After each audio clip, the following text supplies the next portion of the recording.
You're not dreaming. You really are in Victorian Britain. And unfortunately, you're superstitious.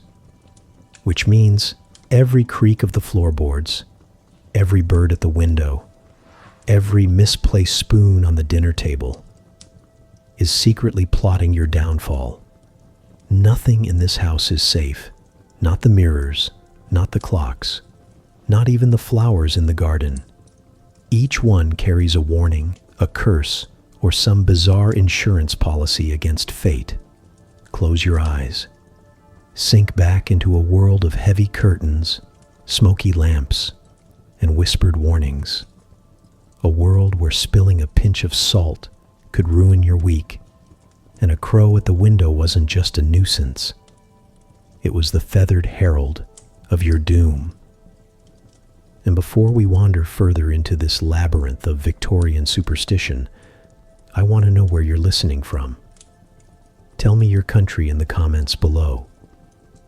It's my way of mapping this strange little community of sleepless history lovers.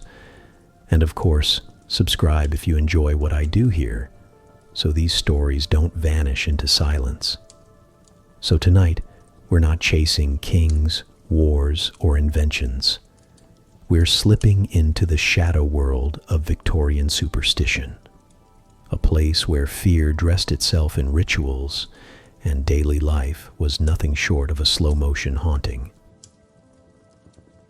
You close your eyes, and in the dark, imagine Earth pressing down above you, 6 feet of it, no air, no light, only wood on all sides. You scream, but the sound dies in your throat, muffled by soil. You scratch, but the lid doesn't budge. And then the thought hits you with full weight. You weren't dead after all. You were buried alive. That terror wasn't just a passing nightmare for Victorians. It was an obsession. In an age before reliable medical science, before heart monitors and brain scans, there was no foolproof way to know if someone had really died. A fainting spell, a coma, a seizure, any of these could be mistaken for death. And once the doctor declared you gone, into the coffin you went. Newspapers of the time loved nothing more than publishing gruesome accounts of living burials. Stories of coffins opened days later to reveal bodies twisted in agony, fingernails torn from clawing at the lid, faces contorted in horror. Were most of these true? Probably not. But the Victorians didn't need truth. They needed drama. And soon, everyone from dock workers to duchesses convinced themselves that being buried alive was practically inevitable. So naturally, they did the most Victorian thing imaginable. They turned their panic into an industry. Coffins became more than boxes for the dead. They were escape pods for the almost dead. Some came outfitted with bells, with strings tied around the wrists or fingers of the corpse and threaded up through the earth to a bell above ground. If you woke up 6 feet under, all you had to do was tug. Ding, ding, ding. Congratulations, you might just get saved by the bell. Others included breathing tubes, metal pipes running from coffin to surface, allowing fresh Victorian smog to drift down. The idea was simple. If you woke up in a panic, at least you wouldn't suffocate immediately. And then there were the deluxe models, spring-loaded lids that popped open from inside, little ladders to climb out, even glass viewing windows so caretakers could peer in every few hours to make sure you were still truly dead. Imagine being laid out in your coffin while relatives squinted through the glass like you were some sort of macabre aquarium exhibit. These weren't gimmicks for the working poor. They were luxury items. Safety coffins cost money. The rich bought elaborate contraptions to guard against their worst fear, while the poor got plain wooden boxes, and the hope that their doctor wasn't terrible at his job. Coffins weren't the only line of defense. In parts of Europe, the Victorians invented waiting mortuaries. Picture a vast, dim hall lined with coffins, each corpse carefully laid out. But just in case one of them wasn't entirely gone, bells were tied to the fingers. A night watchman sat among them, lantern flickering, ears straining for the faint jingle that meant someone was clawing their way back to life. Did this actually save anyone? Probably not. But the thought of a half-dead relative ringing their bell was enough to keep mourners comforted, or perhaps horrified. Either way, the system gave Victorians the illusion of control. Literature only stoked the fire.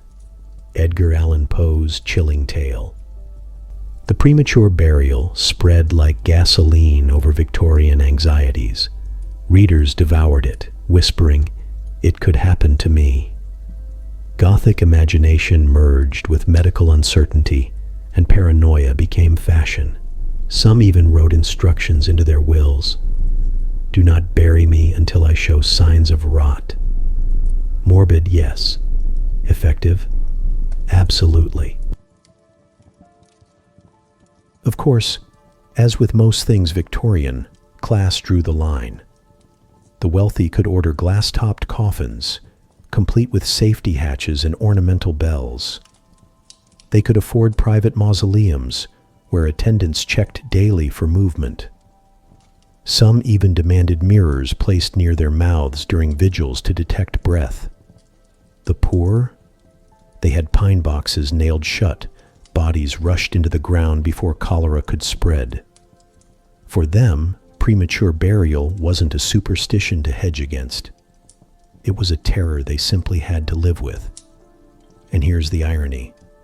While safety coffins and waiting mortuaries existed, very few confirmed cases of premature burial ever occurred. The evidence suggests it was more paranoia than epidemic. But Victorians, ever the masters of performance, built rituals around the fear. Funeral parlors sold protective burial options. Undertakers advertised their fail-safe methods. Newspapers profited from sensational tales. In the end, premature burial became less about the rare possibility of error and more about the theater of being properly afraid. To be Victorian was to rehearse your death again and again until you were sure you wouldn't end up clawing at the lid. So imagine yourself now, lying in bed in your stuffy Victorian bedroom, the curtains drawn, the air thick. You cough once, too long, too hard.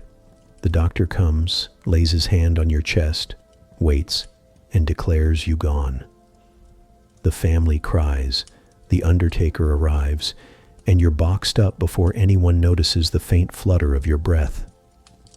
Would you rather trust a bell tied to your finger, a ladder bolted to the coffin wall, or the night watchman in the mortuary, sitting nervously among dozens of coffins, praying he doesn't hear the faint clang of iron in the dark? That was the Victorian nightmare. Not war, not robbery, not even plague, but the possibility of waking to find yourself in the narrow prison of a coffin, alive, unheard, and forgotten. And that, dear listener, is why the Victorians didn't sleep easily. They lived in an age of invention, yet spent their nights worrying about the most primal fear of all, being buried alive. A terror so powerful it rang bells, built ladders, and filled parlors with coffins just in case. Welcome to the strange world of Victorian superstition, where even death came with an escape plan. You're standing in a Victorian parlor, the curtains drawn, the air thick with the smell of lilies and beeswax. There, in the corner, a tall mirror looms. Normally, it reflects every uncomfortable detail. The black lace of a morning gown, the brass clock ticking too loud, your own face looking paler than you'd like. But today, the mirror is hidden beneath a heavy black cloth. Not for decoration, not for dust, for fear. Because to the Victorians, mirrors weren't just shiny glass. They were portals. thin, dangerous thresholds where souls might slip through and get trapped forever. When someone in the house died, the mirror was veiled at once. If you didn't, the deceased might glance back on their way out of the world, see their own reflection, and decide to stay. Imagine it. Uncle Henry, forever stuck polishing his mustache in eternity, pacing behind the glass while you're just trying to get dressed. And if you were unlucky enough to be ill, the mirror became enemy number one. Families would cover it to stop your spirit from escaping early. The logic went like this. A mirror reflected life. If you looked into it when your body was weak, the soul might take the opportunity to bolt. Better to turn the whole thing to the wall and pretend you didn't own one. Portraits carried the same suspicion. Paintings, miniatures, photographs, anything that captured a likeness was treated with caution. During sickness or mourning, families sometimes flipped portraits to face the wall, convinced the images could steal vitality or invite the gaze of the dead. Imagine living in a house where not only the furniture, but your ancestors' faces had to be turned around before bed. You'd wonder if you were safer sleeping outside. Of course, superstition fed itself on the smallest accident. A mirror breaking was no simple household mishap. It meant 7 years of misery. Not because replacing a mirror was expensive, though in Victorian England it certainly was, but because the glass was thought to hold pieces of your soul. Crack it, and you fractured your destiny. That unlucky number 7 came from the Roman belief that the body renewed itself every 7 years. To Victorians, breaking a mirror cursed you with a full cycle of misfortune. A decade of cholera sounded bad, but 7 years of stubbed toes, broken romances, and bad harvests, utterly unbearable. And then there were the whispers. Neighbors spoke of portraits that seemed to change after death. A smile faded, a gaze grew sharper, colors darkened without reason. Families swore their late relatives stared out differently once they were gone. Were these tricks of gaslight and grief? Almost certainly. But for Victorians, it was proof that images weren't passive things. They were hungry, alive, tethered to the soul in ways no one dared test. You, standing in that parlor, are expected to obey these rules without question. You wouldn't dare peek behind the drape, not with the coffin in the next room. You wouldn't dare glance into the glass in case you met a face you weren't ready to see. The superstition was so strong that even respectable, rational households followed it, if only to avoid the scandal of being improper in grief. Better to look silly with covered mirrors than risk whispers about letting Uncle Henry's ghost wander the staircase. And here's where the Victorians excelled, turning anxiety into ritual. They couldn't explain electricity, they distrusted germs, but they knew exactly what to do about a mirror. Cover it, respect it, fear it. If nothing bad happened afterward, then clearly the ritual worked. And if tragedy struck anyway, well, someone must have left a mirror uncovered, and that was on them.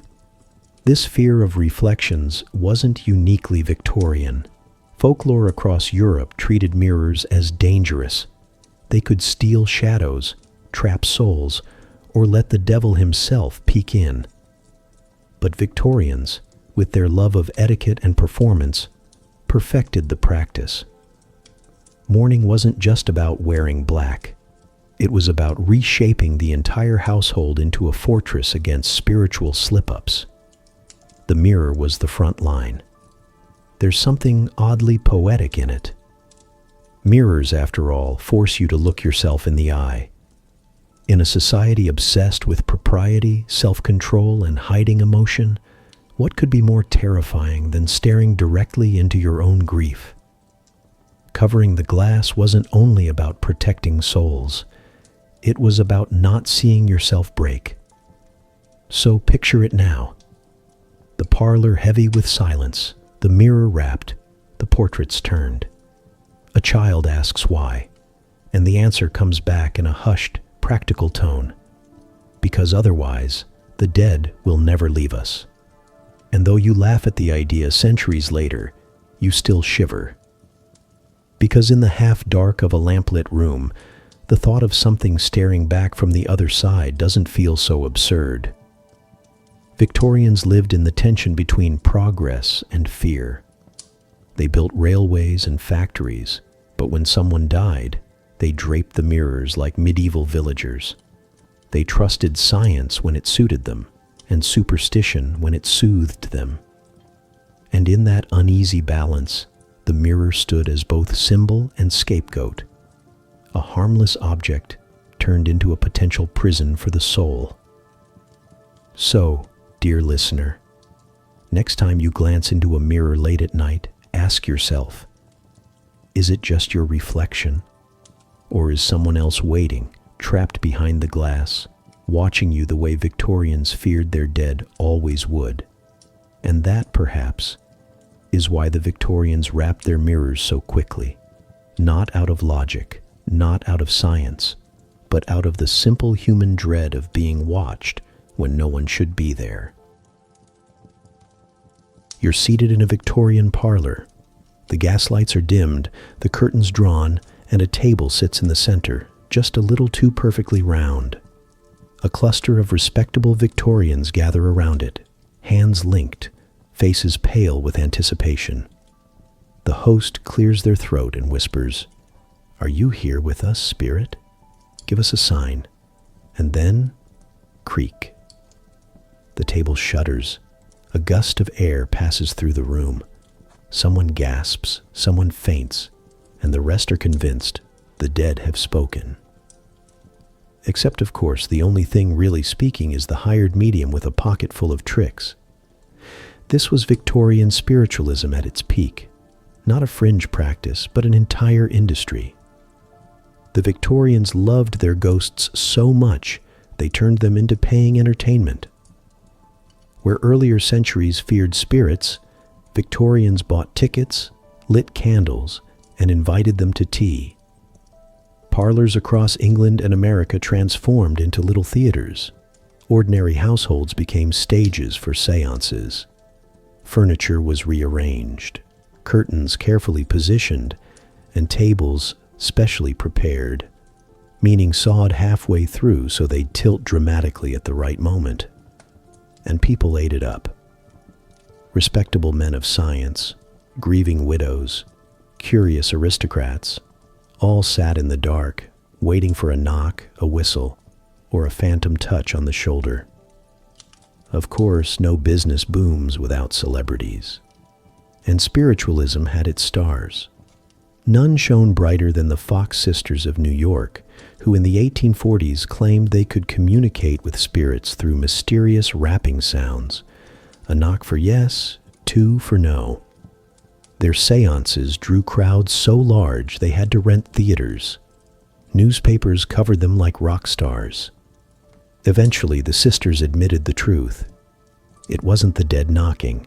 It was their own toes, cracking loudly beneath their skirts.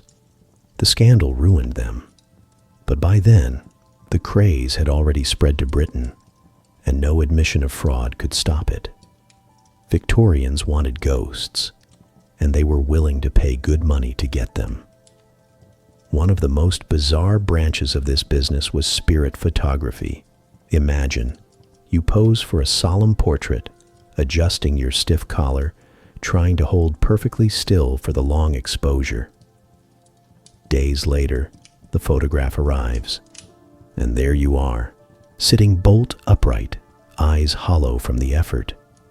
But wait, who's that faint figure hovering behind your shoulder? Your dead aunt? Your late husband? A child lost too young? The possibilities were endless, and so were the profits. Photographers discovered that with clever double exposures, faint smudges of light, and a little smoke, They could conjure ghosts that grieving families swore were real. Some photos are so clumsy today they look like stage props. But back then, they were priceless proof that loved ones lingered close by.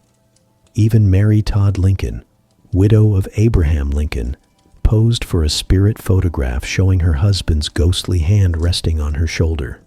Was it a trick? Absolutely. Did she find comfort in it? Without question.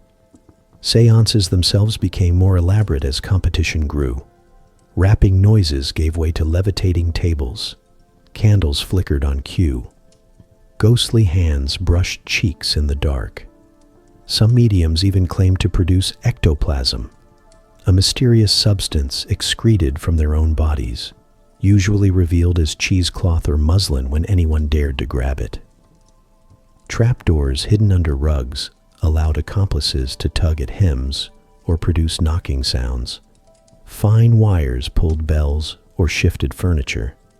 Ventriloquism threw voices into the air so convincingly that guests swore spirits had joined the circle. Theatrics aside, seances weren't just tricks for gullible minds. They were big business.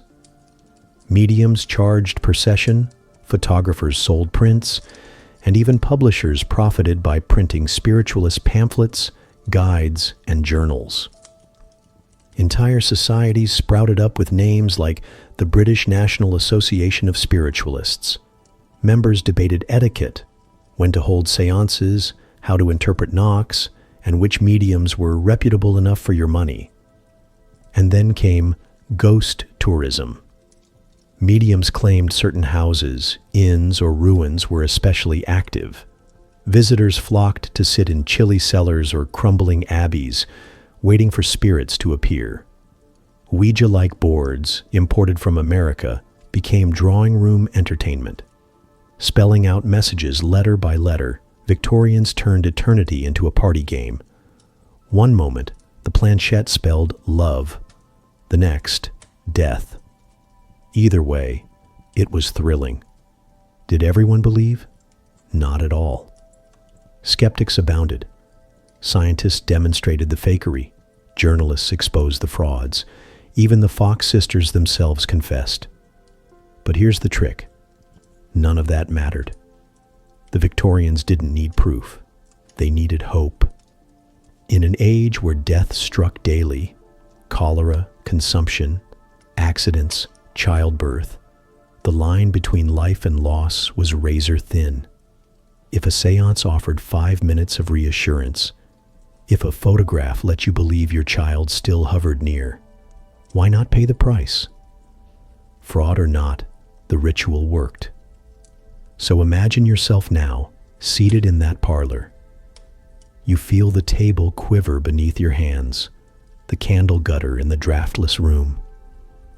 You tell yourself it's all nonsense, a parlor trick with wires and pulleys. But then you hear a faint knock. Once, twice, 3 times. The hairs on your neck rise.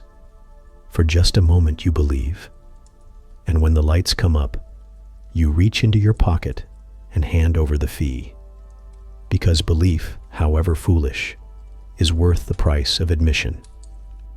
The Victorians lived in an age of progress, yet they turned their fear of death into the most theatrical business of all. Ghosts weren't free. They were booked by appointment, summoned for a fee, and applauded like actors at curtain call. And whether you laughed, cried, or fainted in your chair, you never walked away without feeling that maybe, just maybe, the dead had brushed your shoulder after all. And if you don't subscribe, then these stories fade, just like the voices Victorians swore they heard in the dark. Subscribing is how you keep them alive.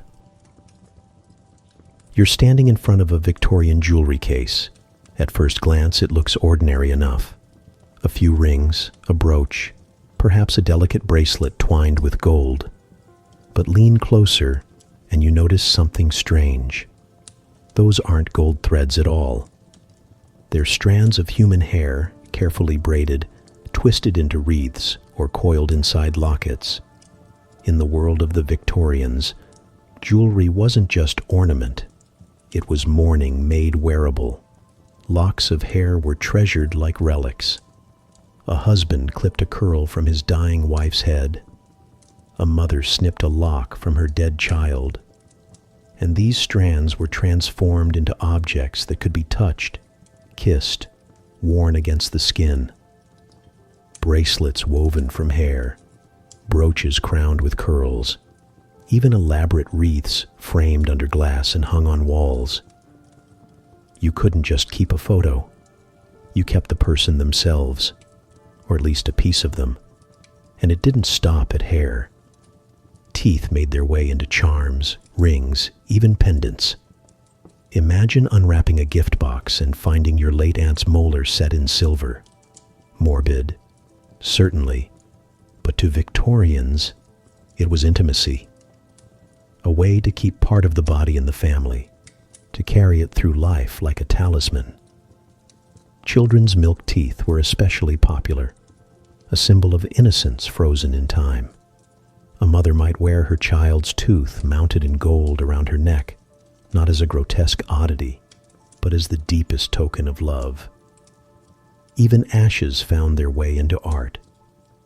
Cremation wasn't common yet, but ashes from locks of hair or small fragments of bone could be ground and mixed into paint. Portrait miniatures were tinted with the literal remains of the person being depicted. Families stared at those faces on the wall, knowing they weren't just images. They were bodies made pigment. Imagine the intimacy of looking at a portrait and knowing it was painted with the very dust of the person's existence. To modern ears, it sounds grim. To Victorians, it was comfort. The dead didn't simply vanish. They were here, woven, painted, held in hand. And hovering over all of this was Queen Victoria herself. When Prince Albert died in 1861, she set the tone for an entire nation's grief. She wore black for the rest of her life, filled her chambers with mementos of Albert, and made mourning jewelry not only fashionable, but respectable. If the Queen herself commissioned lockets of hair and rings of jet carved with initials, then so could you. Mourning wasn't a phase. It became a style, an expectation, almost a moral obligation. For decades, half the empire seemed draped in black crepe, their wrists jangling with tokens of the dead. Naturally, once an industry begins, so do the scams. Not everyone had access to their loved one's hair or enough to make a piece of jewelry. Enter the commercial workshops. They advertised mourning jewelry by the catalog, promising to craft delicate designs with your own submitted lock of hair. And perhaps they did. But in many cases, the hair wasn't yours at all. Workshop records reveal horsehair, yak hair, even dyed thread passed off as precious mementos. The mourning industry could be as fraudulent as the seance trade. Victorians wore their brooches proudly, convinced they carried a loved one close, when in reality they might have been clasping a stranger's wig fibers or a tuft from a stable horse. And yet, the deception didn't always matter. The ritual itself was what counted. You, as a grieving Victorian, needed something tangible to cling to, something you could press against your lips when the absence grew too sharp. Whether the hair belonged to your husband or an unfortunate horse, the jewelry fulfilled its purpose. It made loss wearable, survivable. The craftsmanship was extraordinary. Artisans braided hair so finely it looked like silk, wove intricate patterns that resembled lace, or shaped entire landscapes from human strands. Some wreaths contained the hair of multiple family members, a genealogical record displayed on the mantelpiece. Each curl or braid represented a life, stitched into permanence. Death became an art form, and mourning a gallery piece. And here's where the Victorian character shines through. Grief was never private. It had to be displayed. A bracelet of hair wasn't just about remembrance. It was a public declaration. I loved, I lost, and here is the proof, dangling from my wrist. Mourning became a social performance, one where the jewelry spoke as loudly as the black dress or the veil. Imagine slipping such a bracelet onto your arm. The clasp clicks shut. With every movement, you feel the brush of the hair stiff against your skin. You look down, and it's as though the dead are literally tethered to your body, watching, following, refusing to fade. In a world where life was fragile and loss constant, who could resist that kind of closeness? The macabre became normal, even cherished. Rings inscribed with initials and dates, brooches with woven panels of hair under glass, lockets that opened to reveal miniature curls, pressed flat like relics in a reliquary. Even men carried mourning fobs and watch chains adorned with their loved ones' strands. Grief was universal, and jewelry made it visible, permanent. And yet, in its own way, this practice reveals something tender. For all their rigidity, their obsession with etiquette, their constant posturing, Victorians were desperate for touch. They needed to hold on, to feel texture beneath their fingers, to convince themselves the dead weren't gone but transformed into wearable memory. You can laugh at it, shake your head at the absurdity of wearing a molar on a chain, but step closer, and you'll feel it too. The weight of absence, the comfort of something tangible, the fear that memory alone isn't enough. And in that moment, perhaps the hair, the teeth, the ashes no longer feel grotesque. They feel human. So next time you spot a dainty Victorian brooch in a museum, don't just admire the craftsmanship. Look closer. Imagine the strands of hair sealed beneath the glass, the tooth polished and mounted, the ash mixed into paint. Then picture the hands that once clutched it, the tears it absorbed, the love and desperation bound up in its strange, morbid beauty. That was the Victorian way, to dress grief in elegance, to turn loss into jewelry, and to carry the dead not only in memory, but literally on their sleeves. You're sitting in a Victorian parlor when you hear it, a sudden tapping at the window. You turn, and there it is, a crow, glossy feathers gleaming, eyes like black beads, staring straight in at you. In our world, you might mutter about bad luck, maybe joke about Hitchcock, but in Victorian Britain, your stomach would drop. That crow wasn't just a bird, it was a messenger of death, announcing that someone in your house wouldn't be alive for much longer. Victorians lived in constant conversation with animals, or rather, in constant fear of what animals might be saying about them. Crows at the window meant death. A robin hopping inside the house meant someone would soon follow it into the grave. Birds weren't simply creatures of feather and bone. They were omens, spies for fate, swooping in with cryptic warnings. If you found a sparrow trapped in your chimney, you didn't set it free with relief. You panicked, convinced that tragedy had already chosen a target. And then there were the owls. To us, owls are wise little mascots on library cards and souvenir mugs. But for Victorians, if an owl hooted during the day, when it had no business calling at all, it spelled disaster. It meant sickness was coming, or tragedy had already taken root. An owl out of place was a crack in the cosmic order, and cracks always let death slip through. Dogs weren't much kinder. A dog howling at night, especially 3 times in a row, was a guarantee that death would soon knock on your door. Picture a family gathered by the fire, listening to a distant howl rising through the fog. The father shakes his head gravely. The mother clutches her shawl tighter. Everyone knows what it means. Someone's number is up. Dogs, the loyal companions, became unwilling heralds of mortality. Their howls were interpreted not as random cries, but as the animal world announcing news the human world hadn't yet caught up with. And then, of course, the poor black cat. Today, some people think of them as lucky charms, others just shrug. But in Victorian Britain, a black cat crossing your path was as good as a curse. It could ruin your prospects, derail your romance, or rob you of prosperity. Suitors turned away.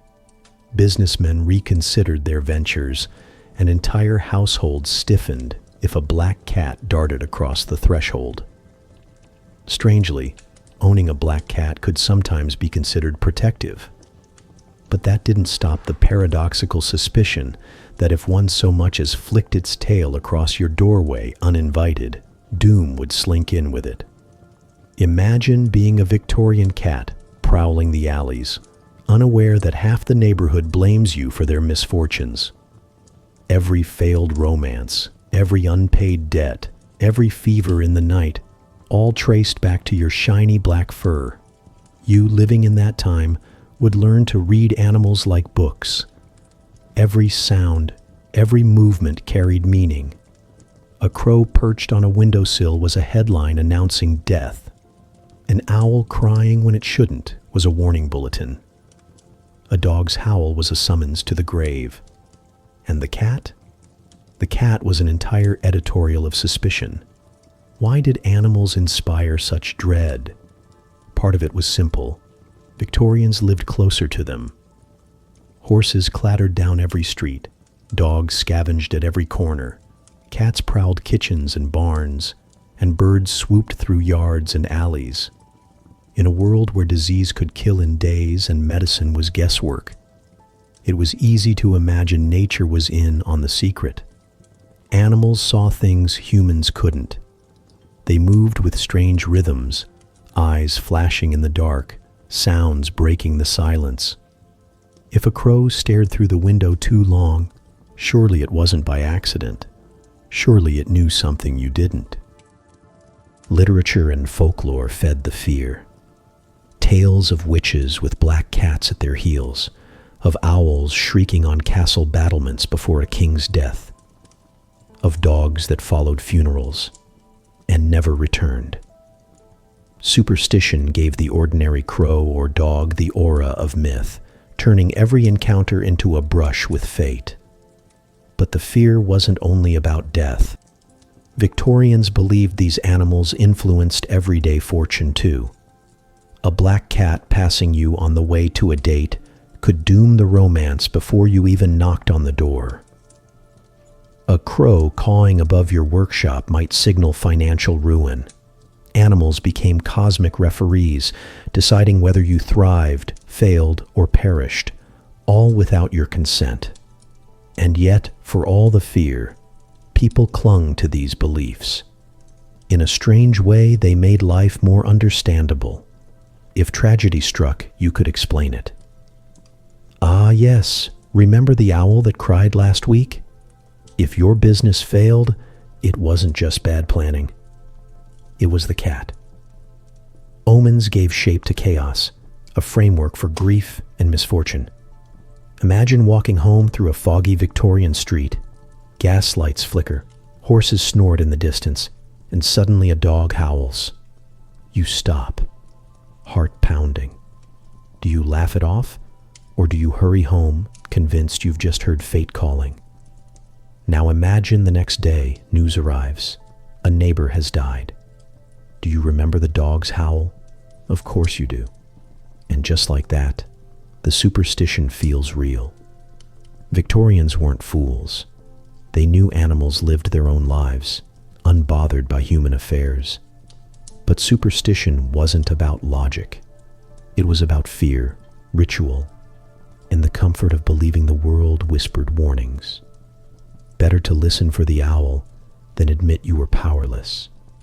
So, dear listener, if you ever hear a dog howling 3 times in the night, or notice a crow tapping on the glass, don't be too quick to dismiss it.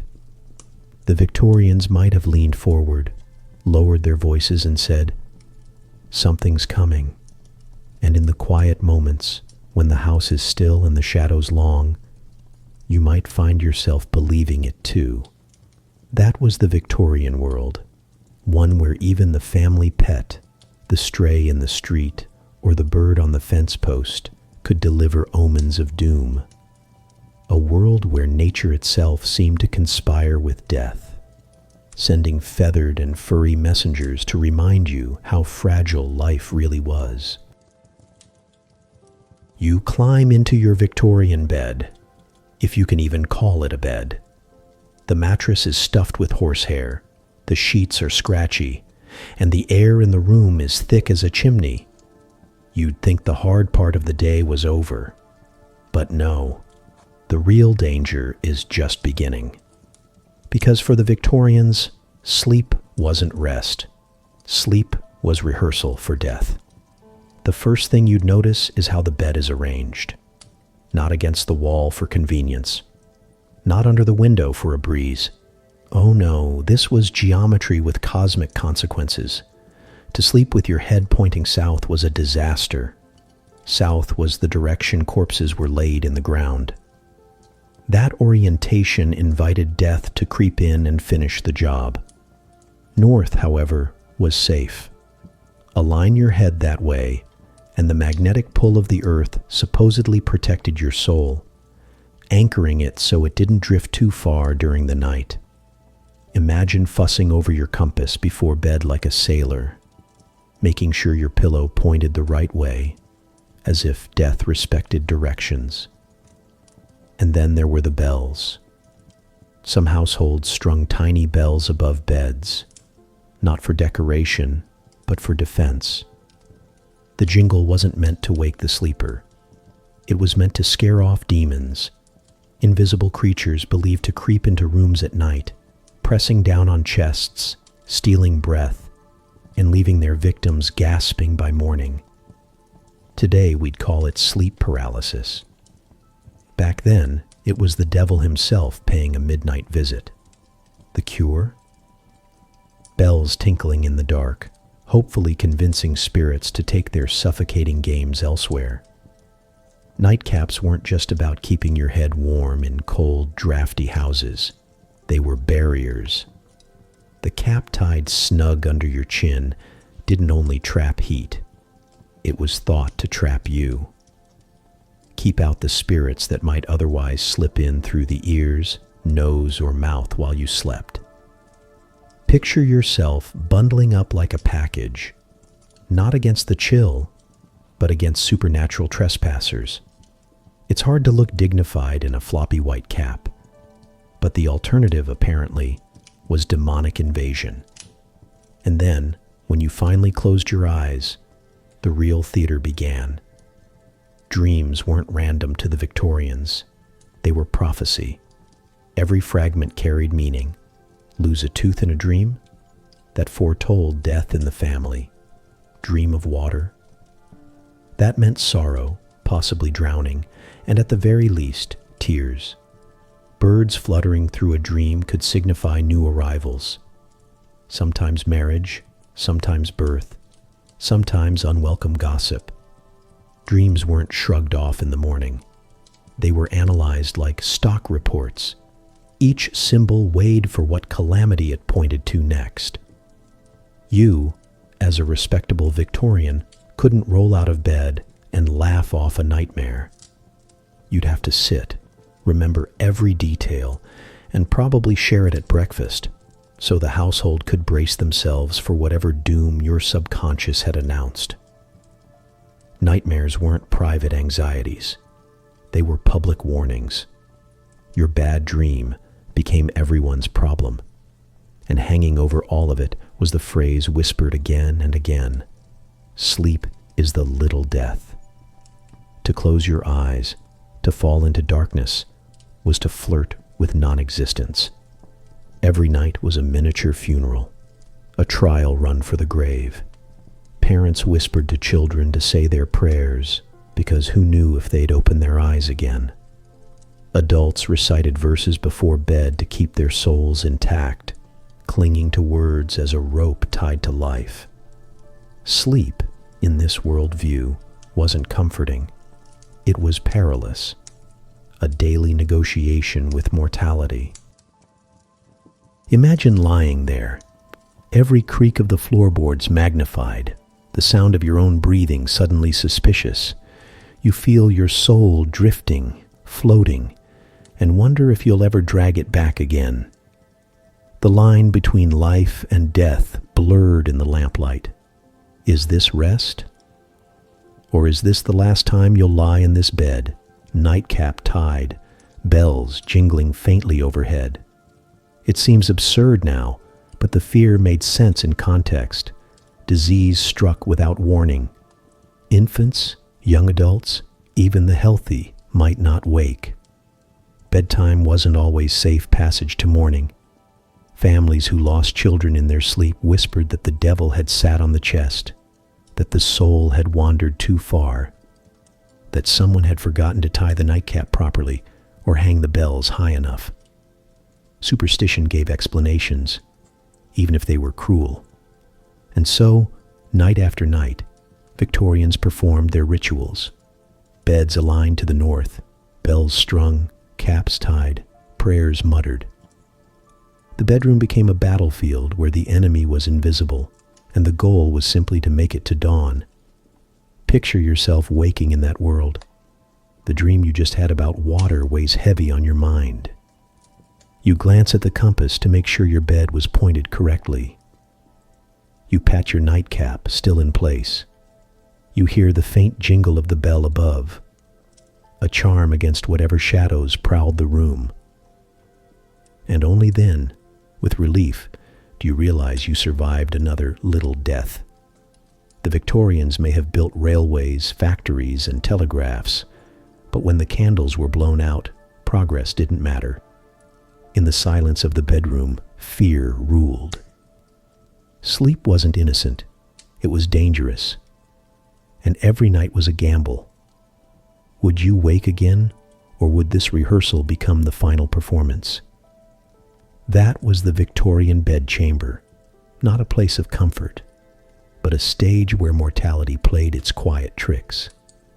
A pillow, a bell, a cap, and a compass.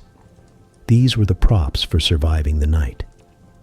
And if you ever doubted the seriousness of it, just remember what they called it. Not rest, not slumber, but the little death. And every Victorian lived it, night after night, until the big one finally came. You've survived the night with your soul still intact, bells jingling faintly over your bed, and now it's morning, a wedding day. You'd think this would be a time for joy, for celebration, for relief that two people actually agreed to marry in an era when romance usually had the shelf life of milk. But in Victorian Britain, weddings were never simple. Love wasn't enough. You needed armor. Because marriage wasn't just a social contract, it was a cosmic battle. Invisible forces, jealous spirits, and lurking misfortune all waited to ruin the day. So the Victorians lined up their defenses one by one and turned the ceremony into a fortress of superstition. First came the ring. It wasn't only a sign of love or fidelity. To Victorians, the ring was a circle of protection, a closed shape with no beginning and no end, guarding the bride from spiritual interference and sealing her fate with her husband. Without it, she might as well be walking into the church unarmed. The ring made her untouchable, a little magical shield on her finger. Then there was the veil. It wasn't chosen for beauty or mystery, though those excuses worked well enough. The veil was a barrier against the unseen. Spirits, witches, and even the evil eye were thought to hover at weddings, drawn like moths to the flame of love and fertility. The veil stopped them from locking eyes with the bride and poisoning her happiness before she even reached the altar. You, wrapped in yards of tulle, weren't just modest. You were shielded, hidden from everything that might envy you. And what about the night before? That's when the most bizarre superstitions stepped in. Slip a piece of wedding cake under your pillow, and that night you dream of the person you were destined to marry. Imagine it. Expensive cake crumbs lodged in your hair, ants crawling over your pillow, all for the chance of a prophetic vision. It sounds ridiculous, but for Victorians, it was a sacred ritual. Unmarried girls swore by it. If the dream came, it was fate. If it didn't, perhaps you hadn't eaten enough cake. Shoes carried their own superstitions. Guests stole them, hurled them at departing carriages, tied them to the back like rattling talismans. Why? Because shoes carried the essence of their owner, the shape of their steps, the imprint of their life. Throwing a shoe at a bride or groom wasn't an insult. It was a blessing, a way to transfer luck, fertility, and prosperity to the newlyweds. Imagine ducking as footwear flew at your head on the happiest day of your life. It was less about celebration and more about dodging fate in leather form. And then, the most poetic of all, the rhymes about bridal attire. Victorians adored their little prophecies, and wedding dresses were riddled with them. Married in red, you'll wish yourself dead. Married in yellow, ashamed of the fellow. Married in green, ashamed to be seen. Married in gray, you'll go far away. Married in blue, your love will be true. Each color carried a destiny, and brides learned these rhymes the way we learn nursery songs. White wasn't just fashionable because of Queen Victoria. It was safe, neutral, untainted by omens. Anything else risked a lifetime of regret. Picture yourself now, a Victorian bride, laced into your corset so tightly you can barely breathe, slipping a ring onto your trembling finger, tugging a veil down over your flushed face. The guests murmur, the bells toll, and yet you can't help but wonder, is this ceremony about joining hearts, or about keeping out every jealous spirit lurking at the edge of the churchyard? Superstitions shaped every step. The walk down the aisle was a gauntlet, the throwing of shoes, the guarding of the ring, the careful choice of colors, the cake crumbs waiting under pillows. All of it turned a wedding into a battlefield fought with invisible enemies. And yet, there's something strangely human about it. Weddings are always nerve-wracking. Even today, people trip over vows, rings get dropped, cakes collapse, and someone inevitably gives an awkward speech about the groom's childhood. In Victorian Britain, instead of blaming nerves or chance, they blamed fate, spirits, or the wrong shade of fabric. Superstition turned ordinary chaos into cosmic drama. You can laugh now at the idea of girls sleeping with cake under their pillows, but imagine the comfort it gave. To believe your future could be revealed in a dream, that love was written for you in symbols and signs. That was hope, packaged neatly in sugar and flour. To think that a veil could ward off envy, or a shoe could fling prosperity into your lap, was less about truth and more about reassurance. For all their rigidity, their stiff etiquette, and their endless rules, Victorians were hopelessly vulnerable to fear.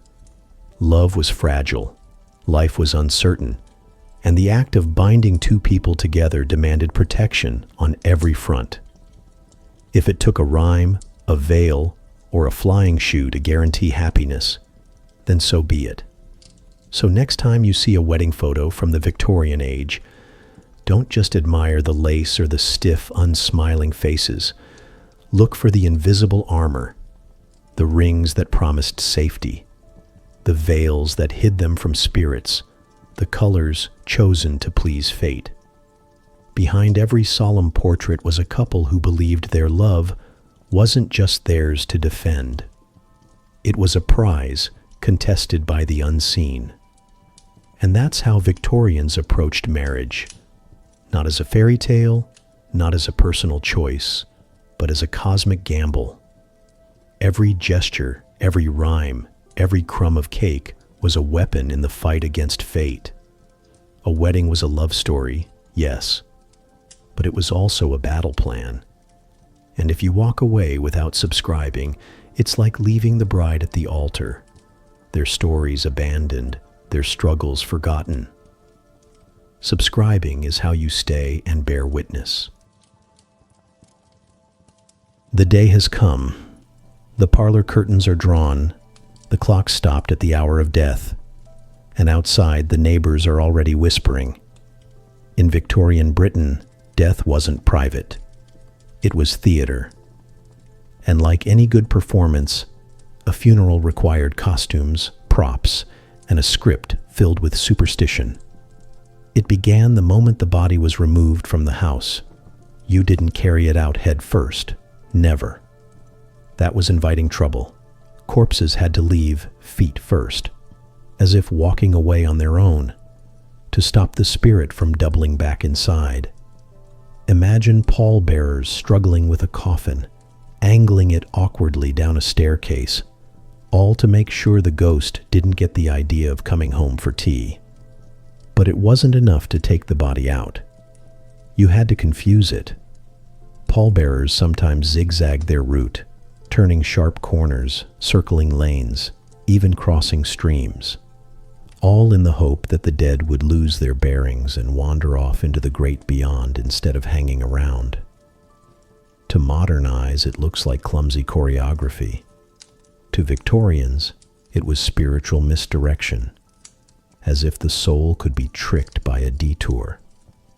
The house itself became a stage. Black ribbons and wreaths were fastened to the front door, not only to announce mourning, but to warn off anyone thinking of paying a casual call. A wreath of evergreens might suggest eternal life, while crepe ribbons fluttered like little black flags of despair. Even animals were recruited.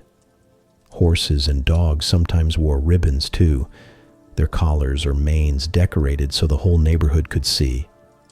Death had crossed this threshold, and inside, the wake began. The coffin was placed in the parlor, where friends and relatives gathered, not just to grieve, but to watch the body, quite literally, in case it wasn't fully dead. The fear of premature burial haunted every household, and wakes served a double purpose, honoring the departed, yes, but also keeping an eye out for movement. You, sitting stiffly in a chair, would be expected to drink, gossip, and glance occasionally at the coffin, just in case the lid shifted. A party with a side of corpse surveillance. Funerals were social events. Neighbors judged every detail. Was the family's mourning attire suitably somber? Were the ribbons tied correctly, the wreath fresh, the coffin wood polished? To get it wrong was to risk disgrace. Funerals weren't just about sending off the dead. They were about showing the living that you understood grief, etiquette, and the endless codes of respectability. The performance was as much for those peering through the window as it was for the spirit hovering above. Even the journey to the graveyard was steeped in symbolism. Funeral processions moved slowly, horses draped in black, drivers in top hats, mourners following in ordered lines. Children were warned not to step into the tracks of the hearse. That was inviting death to claim them next. Spectators doffed hats or turned buttons on their coats as the procession passed, little rituals to deflect misfortune. Everyone played their part. Even those who barely knew the deceased became extras in the grand production of mourning. Superstition clung to every gesture. If it rained during the funeral, that was a sign of the heavens weeping. Oddly comforting. If the sun shone too brightly, it was suspicious, as if fate was mocking the family. If a bird flew over the procession, it carried meaning. If a clock chimed at the wrong moment, it was surely the dead protesting. Every noise, every movement folded itself into the script. And then, at the graveside, the rituals continued. Some families threw a handful of earth on the coffin, binding the living to the dead in final farewell. Others scattered salt to purify the ground and keep spirits from clawing back up. Some even whispered charms, little half-Christian, half-folklore mutterings, blending prayer with superstition. And when the mourners turned away, they did so carefully. "Don't look back," they said, "or you'll invite death to follow you home." For you, as a Victorian, the funeral wasn't closure, it was survival. Every step, every gesture was a negotiation with unseen forces. Carry the body wrong, forget the wreath, look back at the grave, and who knows what disaster might unfold. The dead weren't trusted to stay put. They had to be directed, distracted, appeased. And the neighbors? They were the audience, waiting to see if you got it right. Death was a shared spectacle, a chance for the street to gather, to murmur judgments, to swap stories of other funerals and other mistakes. Your grief was public property, displayed on ribbons and wreaths, paraded down roads, performed in churchyards. Privacy had no place here. Mourning was a costume drama, and you were both actor and critic. There's something almost theatrical about the whole thing. Imagine the zigzagging pallbearers, the decorated animals, the ribbons fluttering in the wind, the mourners staring too long at the coffin in case it twitched. It's equal parts tragedy and farce, a stage play in black crepe. The Victorians could have written comedies about funerals if they weren't so busy convincing themselves the dead were still listening. Yet beneath the performance, there was a genuine thread of fear. They lived in a world where medicine failed, where disease struck fast, where death came young and often. Superstition wasn't just drama, it was armor. Each ritual, no matter how absurd, was a way to control the uncontrollable, to turn chaos into choreography, grief into something that could be staged, measured, and, at least for a moment, understood. So the next time you pass a Victorian cemetery with its neat rows and elaborate stones, picture not just the graves, but the theater that surrounded them. The feet-first exits, the zigzagging routes, the wreaths on doors, the wakes that were equal parts party and panic. Death wasn't simply the end. It was a performance, rehearsed and repeated across parlors and graveyards, played for neighbors, spirits, and fate alike. And in that performance, everyone had a role, even you. You sit down at a Victorian dining table, expecting roast beef, potatoes, and maybe a pudding if you're lucky. What you don't expect is that every tiny accident, every sneeze, every spill could change your destiny. Because to the Victorians, dinner wasn't just a meal. It was a stage where fate pulled up a chair. The most dreaded disaster was spilled salt. Today, you might shrug and sweep it aside. Back then, it meant the devil was standing at your elbow, grinning, ready to make trouble. The only solution? Grab a pinch and fling it over your left shoulder. Why the left? Because that's where the devil supposedly lurked, whispering into ears. Tossing salt blinded him, or at least annoyed him enough to wander off. Picture a polished Victorian dining room, guests in their best attire, and someone suddenly catapulting salt behind their back. Graceful? No. But necessary if you didn't want Beelzebub joining the pudding course. pepper carried its own dangers. Spill a few grains and it foretold quarrels. Not vague squabbles, but arguments sure to rattle the household. Imagine guests stiffening as the pepper pot tipped, eyes narrowing across the table. Perhaps that family feud had just been scheduled, courtesy of the condiments. Some households tried to avert the curse by laughing loudly when pepper spilled, as though forcing cheer could smother fate. But once the granules hit the tablecloth, trouble was already on its way. Sneezing carried an even richer set of omens. One sneeze on a Monday, they said, meant danger. A sneeze on Tuesday promised a gift. Sneeze on Wednesday, you'd have a letter by post. Thursday brought sorrow, Friday joy, Saturday new shoes, and Sunday? Forget it. Sneeze on the Sabbath, and you'd be sneezing your way through a week of misfortune. It wasn't just about health. Every sneeze was a prophecy, and ignoring it was like shredding a telegram from the fates.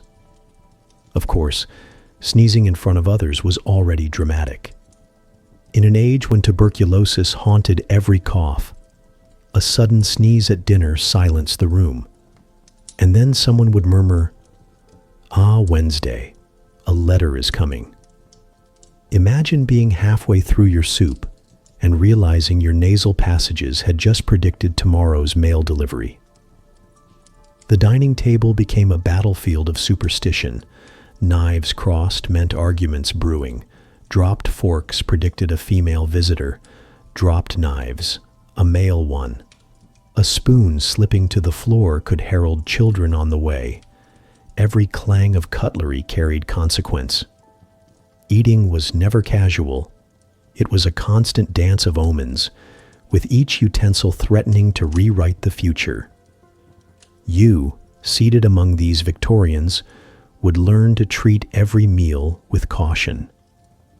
If you spilled salt, you tossed it back like a soldier hurling a grenade. If pepper hit the table, you braced for a quarrel. If someone sneezed, you nodded solemnly and prepared for the outcome, whether it was sorrow, joy, or the excitement of new footwear. The table wasn't just about food, it was an oracle. And think of the absurdity. Families who couldn't agree on politics or money might still nod in unison when a knife dropped, agreeing that yes, a male guest was surely on his way. Even skeptics played along. Because if the day after a Wednesday sneeze a letter really did arrive, who could argue? Coincidence wasn't just coincidence, it was proof. There's something oddly comforting in it. Meals are ordinary, repetitive, sometimes dull. But in a Victorian household, they shimmered with significance. Every spill, every clatter, every sniffle connected you to unseen forces. Dinner was never just dinner. It was a ritual where heaven, hell, and fate all waited for an invitation. Imagine yourself leaning forward at a Victorian table. The silverware gleams, the candles flicker, the roast smolders. Then, disaster. A guest spills salt. Without hesitation, they fling it backward, narrowly missing your sleeve. A moment later, someone sneezes, and the room pauses. "Friday," whispers an aunt, nodding sagely. "Joy is coming?" You smile politely, but in your mind you can't help counting the days, half hoping she's right. And when the pepper pot tips, and a cousin laughs too loudly to cover the omen, you know a quarrel is brewing before dessert. The Victorians may have built railways, steamships, and factories, but around the dinner table they surrendered to superstition. Here, in the clink of silver and the scatter of spices, the old fears ruled. Not logic, not science, not etiquette, but the eternal dread that fate was watching, waiting to twist your life with a sneeze or a spill. And maybe, in a way, it kept things interesting. Meals weren't just nourishment. They were suspense novels acted out in real time. Would the fork drop? Would someone sneeze? Would the salt stay steady? Every dinner became a gamble, every supper a sermon from the unseen. So the next time you sit down to eat, glance at your salt shaker, listen for a sneeze, and watch your cutlery closely. You may not believe in Victorian omens, but once you've heard them, it's hard to unsee. Suddenly, dinner feels a little less ordinary, and the dining table, just like theirs, becomes a stage where fate might still be hiding under the tablecloth. That was the Victorian way, turning meals into messages, ordinary spills into cosmic warnings, and the dinner table into a place where destiny sat down beside the roast. Check your pockets. Keys, perhaps. A crumpled receipt, a stray coin, maybe the wrapper from something you promised yourself you wouldn't eat. Now imagine you're Victorian. Your pockets aren't filled with clutter. They're filled with charms. Because in a world where medicine was dubious, fortunes unstable, and death just one cough away, no sensible Victorian stepped outside without a little magic rattling against their hip. The rabbit's foot was a favorite. Not the whole rabbit, thankfully, just the paw, usually shriveled, sometimes dyed, and always dangling from a chain or ribbon. You carried it not because it was pleasant, it wasn't, but because it was thought to transfer the rabbit's luck, its speed and fertility, directly to you. Victorians never stopped to ask the obvious question: if it was so lucky, how had the rabbit lost it in the first place? But logic wasn't the point. Tucking that furry little talisman into your coat pocket meant you walked a little taller, convinced fate was on your side. Coins, too, became charms once they were altered. A coin drilled with a hole wasn't a ruined piece of currency. It was protection. Strung on a ribbon or tucked into a purse, a holed coin became a shield against misfortune. Travelers clutched them. Workers slipped them into waistcoat pockets. Children were given lucky pennies with neat little punctures through the middle. It wasn't about the coin's value. It was about the story it carried. That this metal, once ordinary, now held the power to ward off bad luck. Bent nails served much the same purpose. Iron had long been thought to repel evil, and a twisted nail in your pocket was considered proof against curses or the wandering eye of fate. Imagine clinking one around next to your handkerchief, a reminder that even the smallest scrap of metal could be a bulwark against disaster. Sailors swore by shark teeth, worn as pendants or tucked in small pouches. To carry one was to carry the strength of the sea's most feared predator, an edge against storms, wrecks, and misfortune. Travelers, meanwhile, favored clovers, dried and pressed, the rarer four-leaf variety prized above all. Tucked in a prayer book or stitched into a pocket lining, they were carried across oceans and borders as tickets to safe passage. The world was vast and unpredictable. A leaf from a patch of grass was reassurance that perhaps the odds were still in your favor. Children were armed with their own talismans. Parents pressed drilled coins into their palms, lucky pennies, softened and worn smooth, to ward off misfortune. Some families sewed them into garments, so a child carried luck even if they didn't know it. Superstition was stitched into their upbringing as tightly as hems. To give a child money was practical. To give them a lucky coin was protection. And then, of course, there were love charms.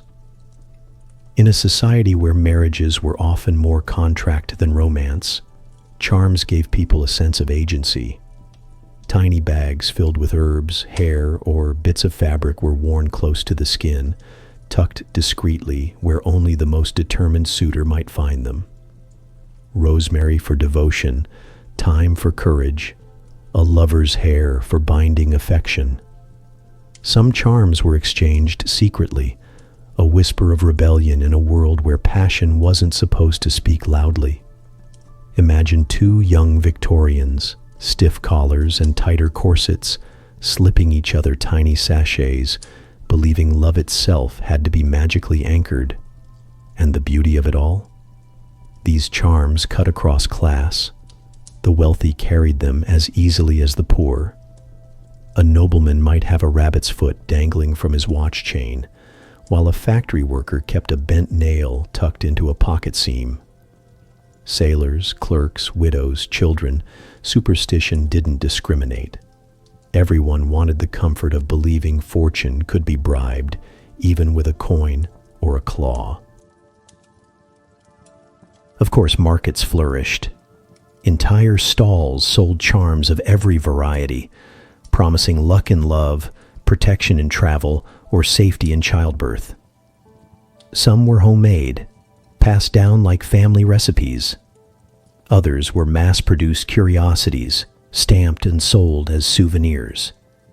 You could be cynical and say it was a scam. And in some cases, it was. But the act of carrying the charm mattered more than whether it worked. A bent nail didn't have to repel demons. It just had to feel like it did. Imagine yourself now, buttoning up a Victorian coat. You pat your pocket, and there it is. A coin with a hole through its heart, a rabbit's foot scratching softly against the fabric, a sachet of herbs warm against your skin. You step into the street with horse carts clattering past, factory smoke curling overhead, and for a moment, you believe you're insulated against it all. The charms don't make the world safer. They make you feel safer. And that, perhaps, was enough. It's tempting to laugh at it, to wonder how a rabbit's paw or a bent nail could change anything. But then, don't we still do it? Don't we carry lucky coins, wear charms, slip rings onto fingers, whisper wishes into birthday candles? The Victorians weren't so different. They just took their faith in objects and wove it into every pocket, every journey, every love affair. So the next time you find something forgotten at the bottom of your pocket, a coin, a ticket stub, a key you no longer recognize, think of the Victorians. To them, every object was a negotiation with fate, every pocket a miniature shrine.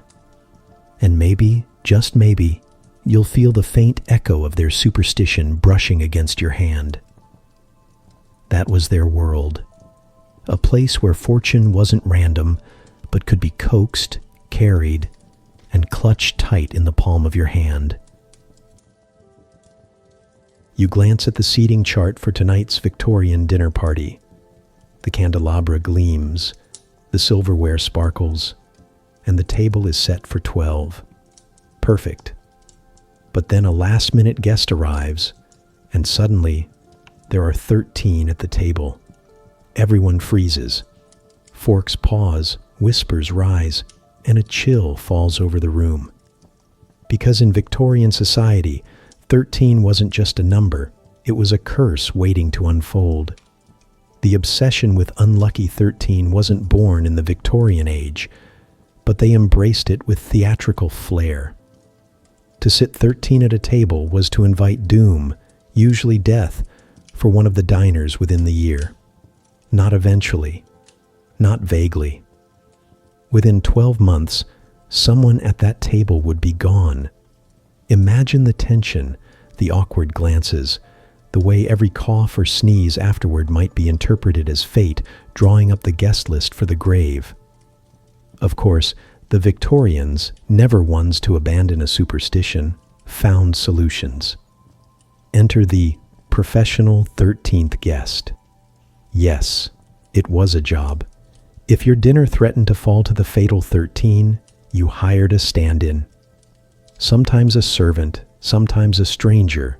Their only task was to eat enough to bump the count to 14 and soak up the bad luck for everyone else.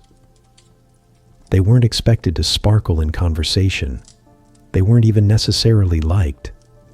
They were just human insurance policies against death. Imagine being paid to show up, chew politely, and serve as a kind of supernatural lightning rod.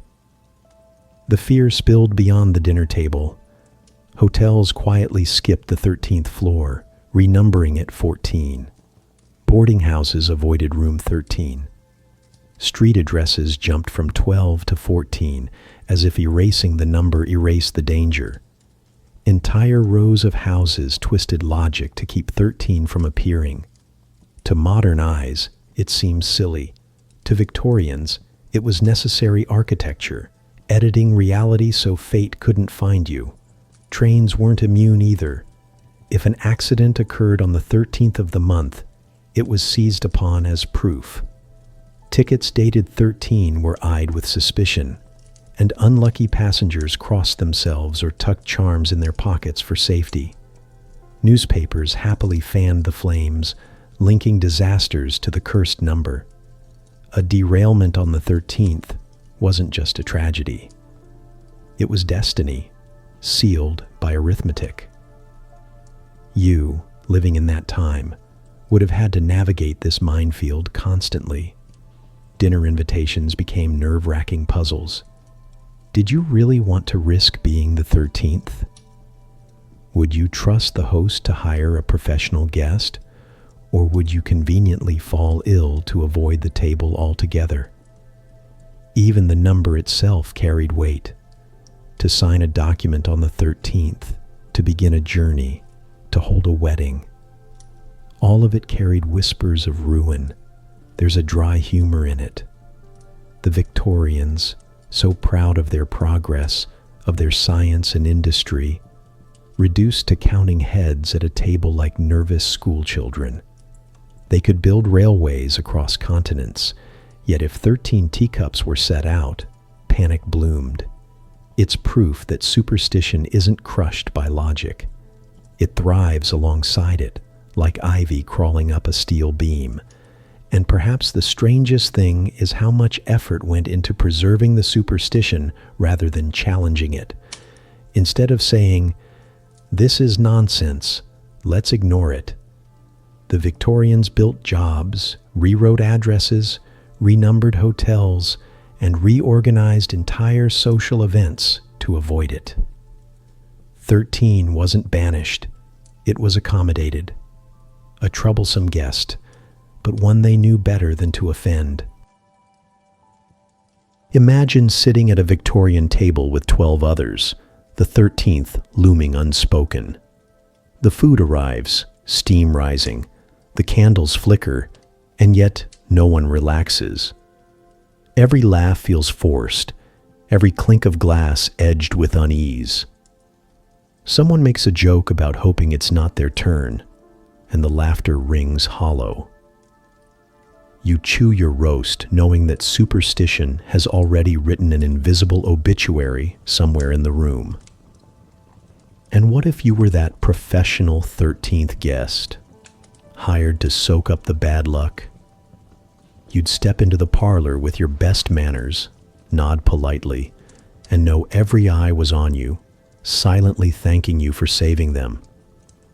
You weren't just a guest. You were a scapegoat. A sacrifice dressed in evening clothes. Perhaps you were tipped handsomely. Perhaps you weren't. Either way, you carried the weight of everyone else's dread. Numbers, after all, gave Victorians the illusion of control. To blame an accident on 13 was easier than admitting to chance. To fear a dinner of 13 was simpler than admitting death could strike anyone, anywhere, without warning. Superstition wrapped chaos in neat arithmetic, turning life's mess into something that could at least be counted. And perhaps that's why it lingered. Even today, buildings skip the 13th floor. Hotels renumber rooms. Airplanes avoid row 13. The Victorians weren't alone in their dread. They were simply the best at dressing it up, codifying it, making it part of their social theater. To them, numbers weren't neutral. They were omens disguised as mathematics. So next time you glance at a calendar and see the 13th, or find yourself the 13th at a table, remember the Victorians. Remember their awkward dinners, their professional guests, their renumbered streets and cautious tickets. And maybe, just maybe, you'll feel the same faint chill they did. The whisper that numbers aren't always harmless. That was the Victorian way. A society that could conquer continents, yet trembled at the sight of a single unlucky digit. And if you leave without subscribing, you're leaving me stuck at 13. Subscribing makes you the 14th guest at the table. You step into a Victorian home thinking it will be a refuge, a warm fire, patterned wallpaper, and perhaps the promise of tea. But the truth is, you've just entered a minefield, not of soldiers or traps, but of everyday objects waiting to curse you. A single misstep with the wrong item, and your comfortable sitting room becomes the stage for disaster. Take shoes, for example. To place a pair on the table was to summon death into the household. Not soon, not vaguely, but inevitably. The superstition was so deeply rooted that even a clean pair, freshly polished, carried the same risk. Shoes belonged on the floor, touching earth, not mingling with crockery. To ignore that rule was to tempt fate itself. Imagine being the unlucky child who thoughtlessly plopped boots onto the dining table and watching your mother pale, certain you'd just signed the family's death warrant. Knives were no better. Crossed two of them accidentally. And you didn't just create an awkward arrangement. You forecast an argument. The tension sat on the table like a ticking clock. The only cure was to uncross them at once, lest the quarrel blossom into a full-blown feud. Imagine a hostess, smiling tightly at her guests while discreetly separating knives, as if rearranging cutlery could keep peace in her parlor. To Victorians, it could. Even the clatter of dropped utensils carried weight. A fork tumbling to the floor predicted a female visitor. A knife foretold a man. And a spoon promised children. Entire households leaned in to see what had fallen, not because they worried about dirt on the carpet, but because fate had just spoken. Imagine sipping your tea while your aunt announces that a dropped fork means a lady caller is surely on her way. You wouldn't laugh. You'd nod solemnly, waiting to see if the knock came. And then there was the umbrella. Opening one indoors was unthinkable. It wasn't a minor breach of manners. It was a curse that could infect the entire family. The umbrella was meant for the sky, for weather, for elements. To open it inside was to insult the order of things, and the punishment was swift. Streaks of bad luck, illness, or worse. If you lived in a Victorian household, you'd sooner brave the rain itself than risk raising a parasol under your own roof. Every object in the house carried hidden rules. You had to remember them all, a mental checklist woven into daily life. Shoes down, knives apart, forks steady, umbrellas closed. Your home wasn't sanctuary. It was a puzzle box, each item carrying secret instructions. Ignore them. And you didn't just break etiquette. You broke the invisible safeguards that kept death and misfortune at bay. Imagine living with this constant awareness. The clink of silverware wasn't background noise. It was a message. A misplaced shoe was an omen. An umbrella popped open in the wrong place was disaster. You weren't just tidying a room. You were negotiating with fate. Every household chore became superstition in practice. And there's a curious irony in it. The Victorians filled their homes with symbols of progress. Clocks ticking, gas lamps glowing, books lining the shelves. Yet beneath all that modernity lurked medieval dread. A house wasn't just bricks and mortar. It was a stage where fate might strike at any moment. using nothing more sinister than cutlery or footwear. Of course, the neighbors noticed. Superstition wasn't just private belief, it was public performance. If you placed shoes on the table or opened an umbrella indoors, others remembered. Whispers followed. Misfortune a week later would be pinned on your mistake. A sick child, a lost job, even a burnt roast could all be traced back to the umbrella you dared to open by the fireplace. In this way, superstition policed behavior. Fear of fate became fear of gossip, and both worked hand in hand to keep order. And perhaps that was the point.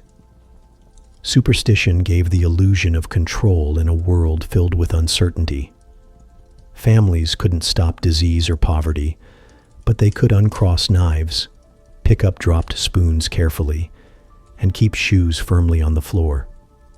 Rituals gave them a way to say, "We tried, we followed the rules, we did what we could." You navigating this household minefield would move with caution. Place your shoes neatly by the door. Handle knives as though they carried secrets. Keep your cutlery steady. Never, ever test the umbrella rule. You'd learn to live by invisible instructions, each one a thread tying you to safety. And at the end of the day, perhaps you'd find comfort in that. Not because it made sense, but because it made chaos feel manageable. So the next time you pass through a Victorian house in your imagination, don't just admire the wallpaper or the carved furniture. Look at the table. Look at the shoes by the hearth, the umbrella resting firmly closed. Every detail is a ritual, every rule a line of defense.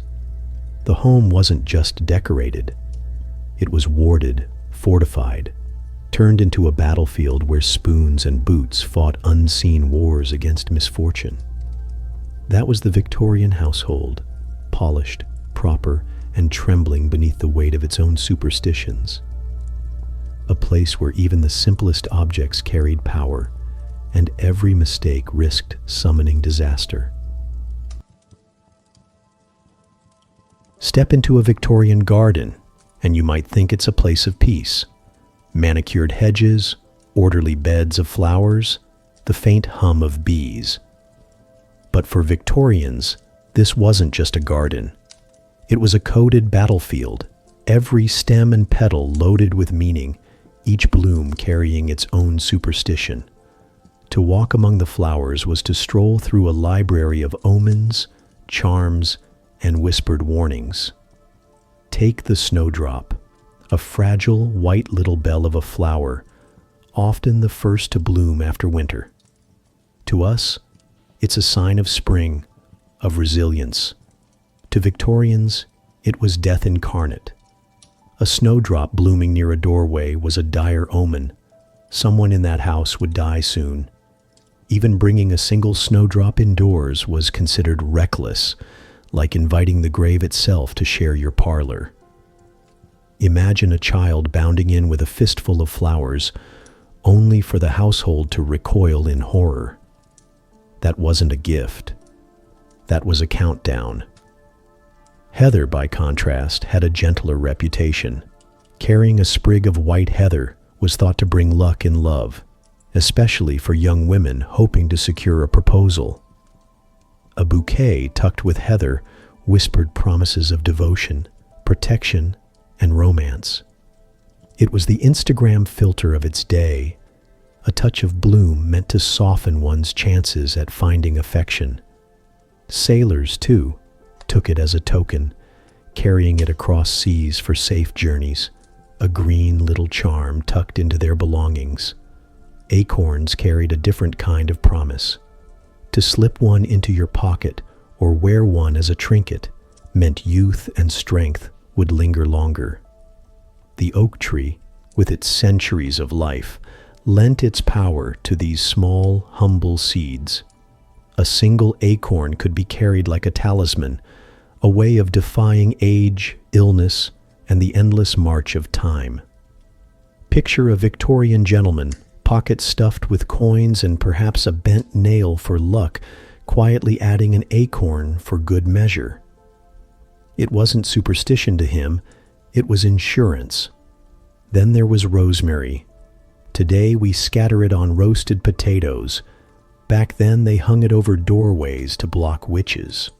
A sprig above the lintel was more than decoration. It was a shield. Witches, so the story went, couldn't cross a threshold guarded by rosemary. Families planted it near front steps, tucked it into corners, and used it at funerals to symbolize remembrance.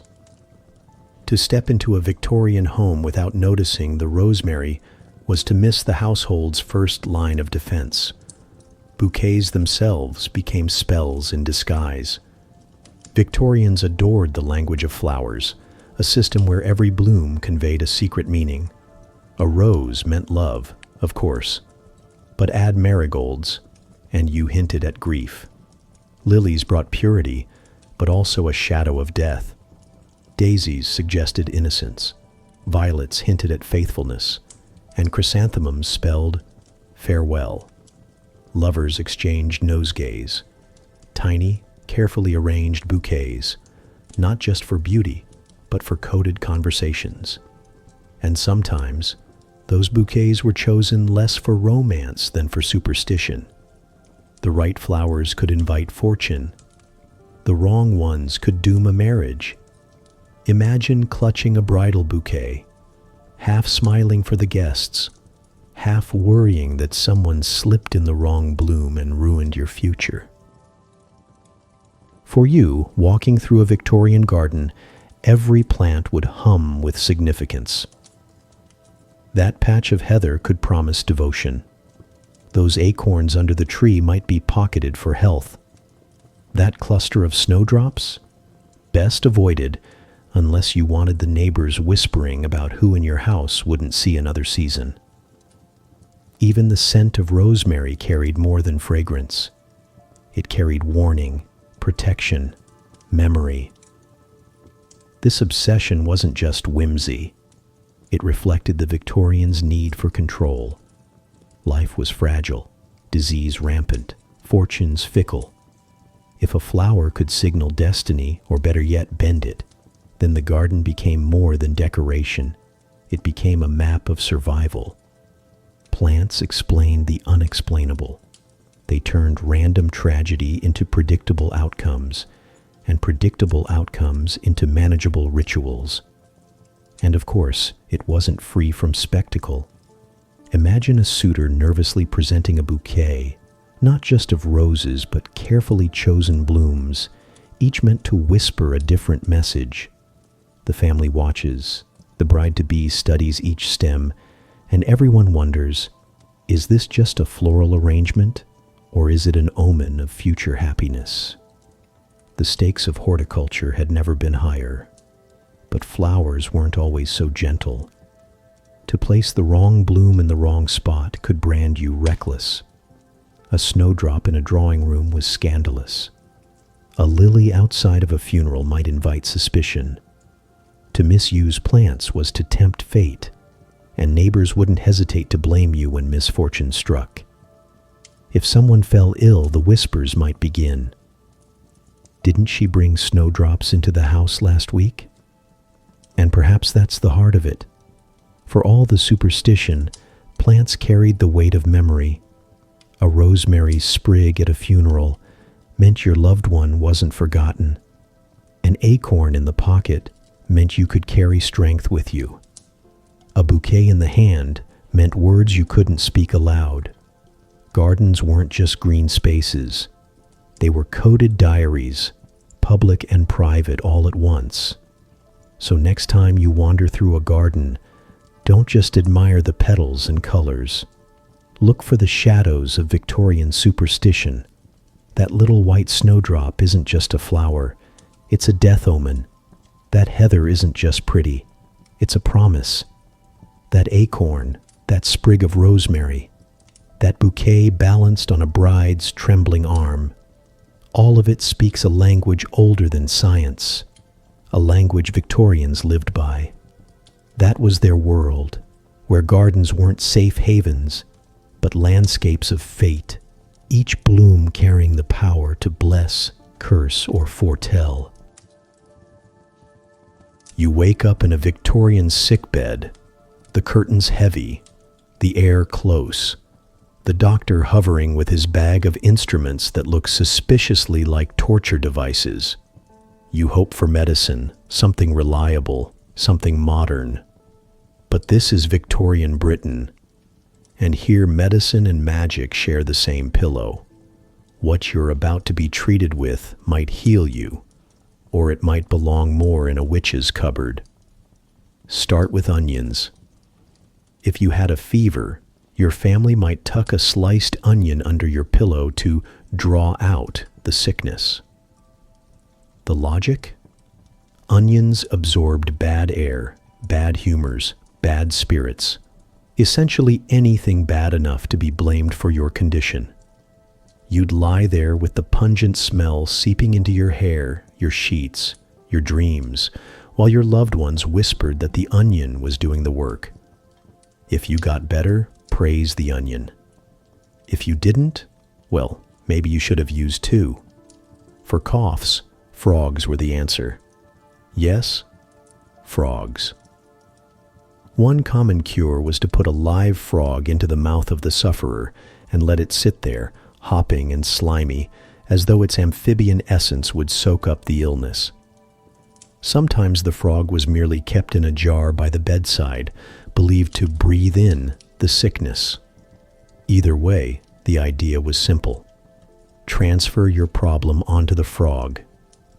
Of course, the frog didn't survive this arrangement for long, but to Victorians, that was the point. The frog had sacrificed itself so you could breathe easier. And then there were cats. While today they're household companions or viral sensations, in Victorian Britain, they were sometimes used as illness absorbers.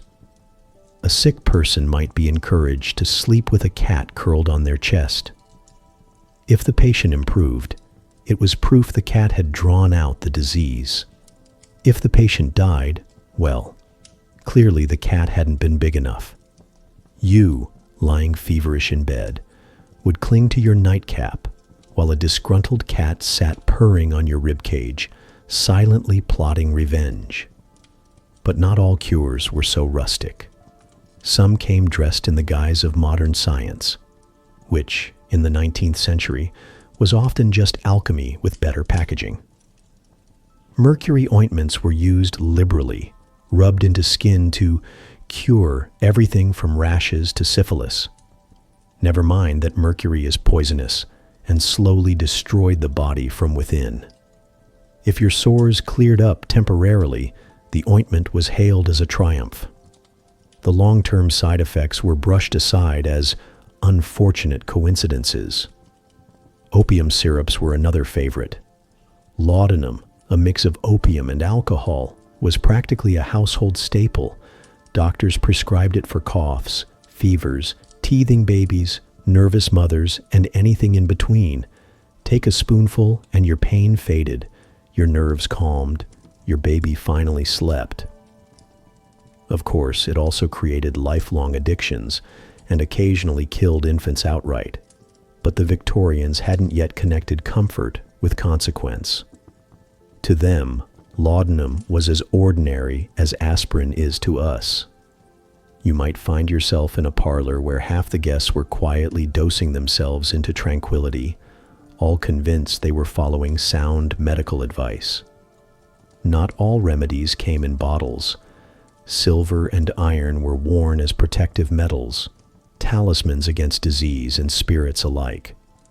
A silver coin pressed against the skin was thought to purify the blood. Iron nails tucked into clothing were believed to repel evil influences. Jewelry wasn't just fashion, it was a shield. You, fumbling with your waistcoat, might tuck in a coin alongside your rabbit's foot, layering superstition like insurance policies. If cholera arrived, at least you could say you were prepared. You wake up in a Victorian sickbed, the curtains heavy, the air close, The doctor hovering with his bag of instruments that look suspiciously like torture devices. You hope for medicine, something reliable, something modern. But this is Victorian Britain, and here medicine and magic share the same pillow. What you're about to be treated with might heal you, or it might belong more in a witch's cupboard. Start with onions. If you had a fever, your family might tuck a sliced onion under your pillow to draw out the sickness. The logic? Onions absorbed bad air, bad humors, bad spirits, essentially anything bad enough to be blamed for your condition. You'd lie there with the pungent smell seeping into your hair, your sheets, your dreams, while your loved ones whispered that the onion was doing the work. If you got better, praise the onion. If you didn't, well, maybe you should have used two. For coughs, frogs were the answer. Yes, frogs. One common cure was to put a live frog into the mouth of the sufferer and let it sit there, hopping and slimy, as though its amphibian essence would soak up the illness. Sometimes the frog was merely kept in a jar by the bedside, believed to breathe in the sickness. Either way, the idea was simple. Transfer your problem onto the frog. Of course, the frog didn't survive this arrangement for long, but to Victorians, that was the point. The frog had sacrificed itself so you could breathe easier. And then there were cats. While today they're household companions or viral sensations, in Victorian Britain they were sometimes used as illness absorbers. A sick person might be encouraged to sleep with a cat curled on their chest. If the patient improved, it was proof the cat had drawn out the disease. If the patient died, well, clearly the cat hadn't been big enough.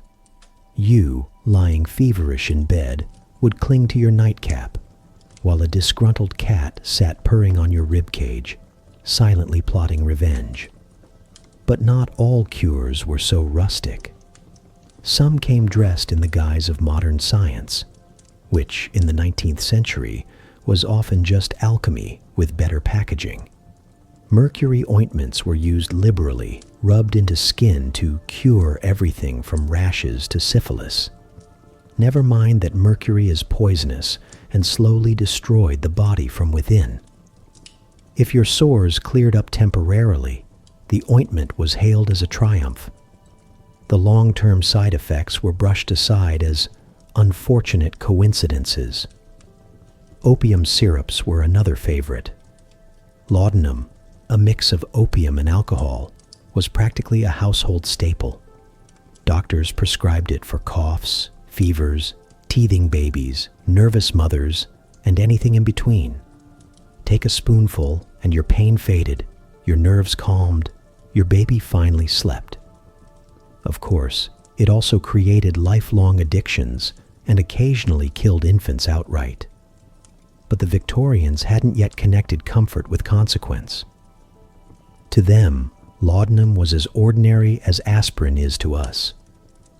You might find yourself in a parlor where half the guests were quietly dosing themselves into tranquility, all convinced they were following sound medical advice. Not all remedies came in bottles. Silver and iron were worn as protective metals, talismans against disease and spirits alike. A silver coin pressed against the skin was thought to purify the blood. Iron nails tucked into clothing were believed to repel evil influences. Jewelry wasn't just fashion, it was a shield. You, fumbling with your waistcoat, might tuck in a coin alongside your rabbit's foot, layering superstition like insurance policies. If cholera arrived, at least you could say you were prepared. You're sitting in a Victorian parlor, sipping weak tea, when suddenly there's a crash. A picture tumbles from the wall, glass shattering across the carpet. To you, it's an accident. To the Victorians, it's a prophecy. Someone in the household is marked for death. Not a vague misfortune, not a minor mishap, death. The frame didn't just slip. Fate knocked it down. Every pair of eyes in the room narrows, searching for who looks pale enough to be the chosen one. That was the weight of ordinary life in Victorian Britain. Accidents weren't meaningless, they were messages. Every creak, every fall, every unexplained sound became evidence that the world beyond was watching closely and had something to say. Take the sound of 3 knocks. If you heard them at the door and found no visitor waiting, that wasn't a prank. That was a death omen. 3 knocks echoed like a countdown, the invisible fist of fate knocking politely before it barged in.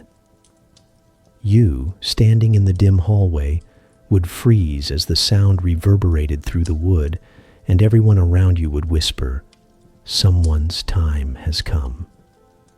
Dreams, too, were never private affairs. They were cosmic telegrams delivered straight into the mind. To dream of snow, misfortune. To dream of funerals, death, either your own or someone close. To dream of owls was particularly dire, those wide eyes staring out of the subconscious to warn that tragedy perched nearby. Sleep wasn't rest, it was prophecy. Your dreams were dissected at breakfast the way stock reports are scanned today. Every image weighed for what catastrophe it foretold. Even sneezing carried messages. Not just the day of the week, but the number of sneezes could seal your fate. 1 sneeze might mean luck. 2 could mean disappointment. 3 might foretell news. And a fit of sneezing, the kind that left you gasping into your handkerchief, was practically a cosmic sermon.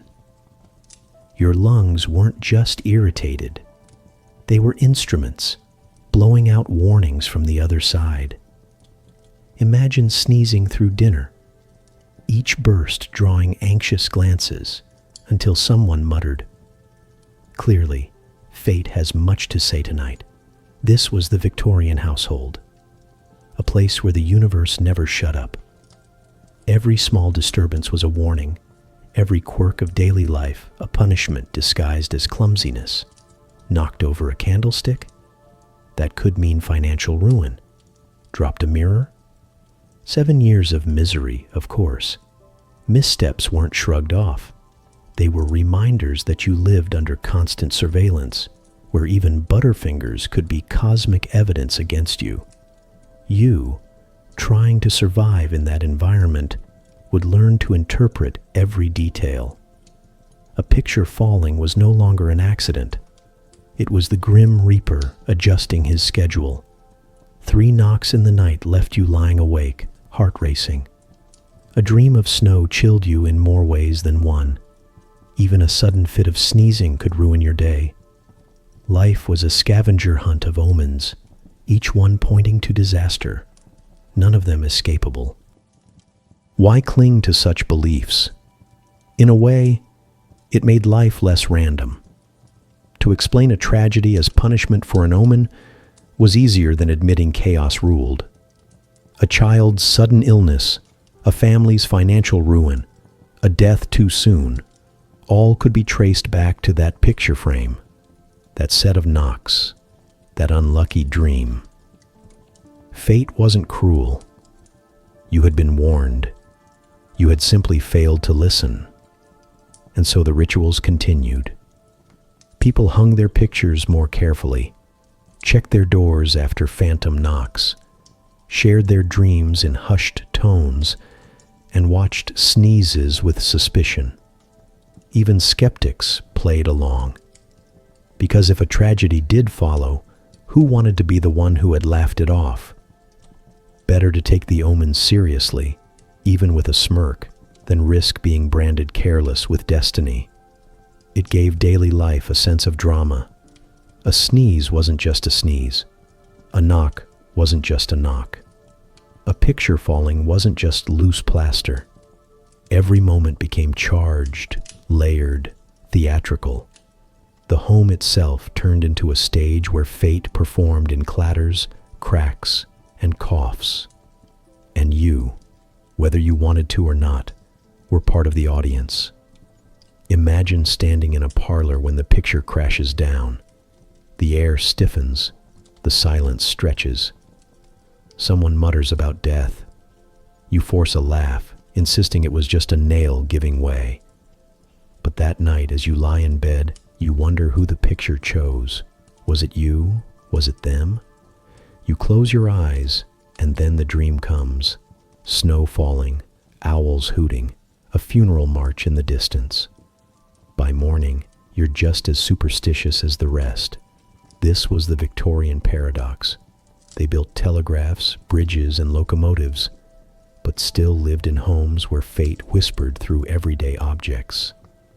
Technology shrank distances, yet 3 phantom knocks at midnight could still paralyze an entire family. Modern progress didn't erase old fears. It decorated them with wallpaper, draped them over polished tables, and made them part of daily life.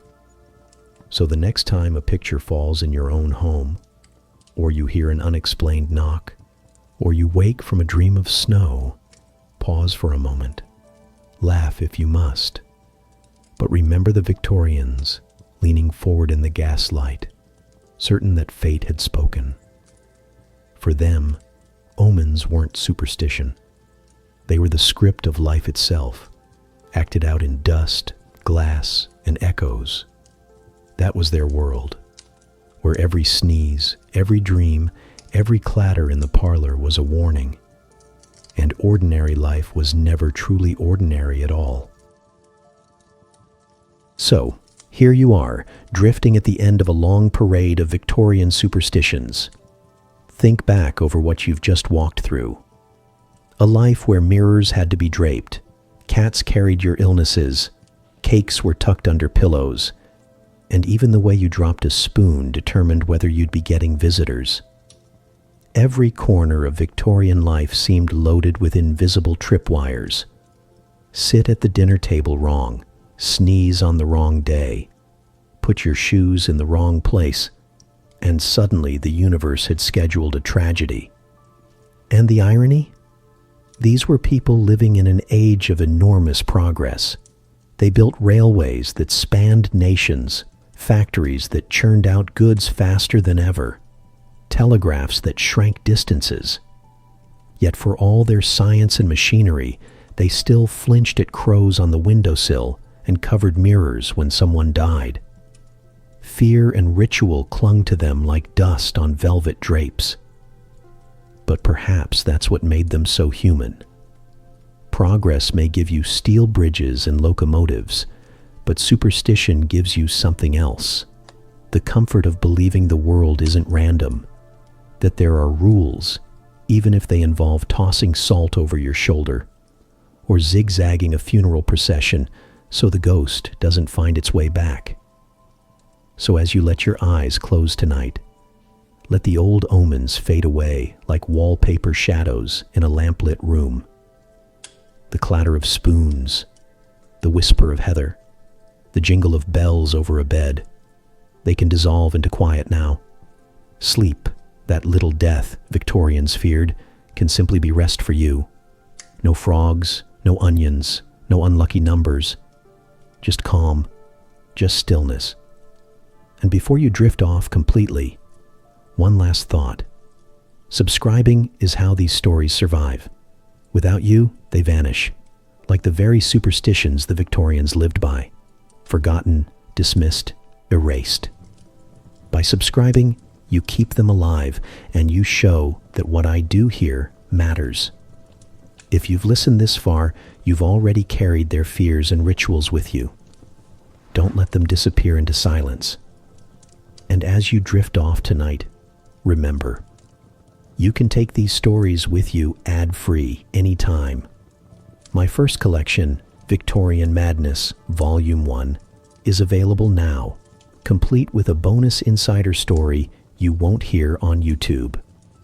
Only a handful of copies are released at this time, and the link is waiting in both the description and pinned comment. Close your eyes, let the fire dim, the curtains fall, The omens fade. You've walked through a world of mirrors and salt, of cats and crows, of charms and coffins. Now it's time to rest. Sleep well.